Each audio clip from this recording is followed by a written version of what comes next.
ब्रह्मांड के आदिताओं के अन्य संवेदता, प्रखंड की अखंडता की विविधताओं की सौहार्द की शुद्धता के शिव स्वरूप दक्षिणामूर्ति पराशर मुनि वेद व्यास आदि शंकराचार्य की तपोभूमि जन्मस्थली और अवतरित भूमि भारतवर्ष के संत जलाराम तुकाराम एवं नरसिंह मेहता के सफेद गुजरात की अहमदाबाद नगरी के शेख माणिकलाल मणिलाल की इनामी जमीन आज के मणिनगर विस्तार के रोटरी भवन में भारत की सबसे पुरातन प्रथा गुरु शिष्य प्रथा के अंतर्गत एक शिष्य के रूप में आप सबका अभिवादन करता हूँ।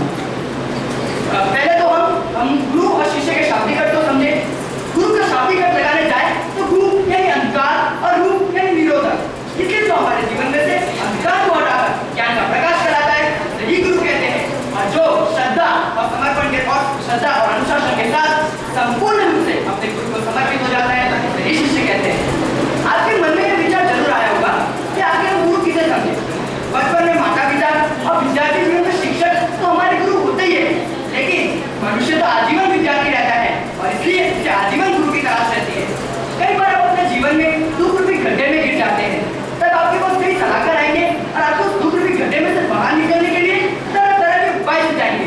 लेकिन जिस दिन कोई व्यक्ति स्वयं उसी दुख रूपी गड्ढे में गिरकर आपको अपना कंधा दिखाकर कहे कि बेटा मेरे कंधे पर पैर रखकर बाहर निकल जाओ, उस दिन समझ लेना मेरे बंधुओं ये वह व्यक्ति आपका सद्गुरु है जो आगे चलकर आपके हर कष्टों को अपने ऊपर लेकर आपको सच्ची राह दिखाएगा।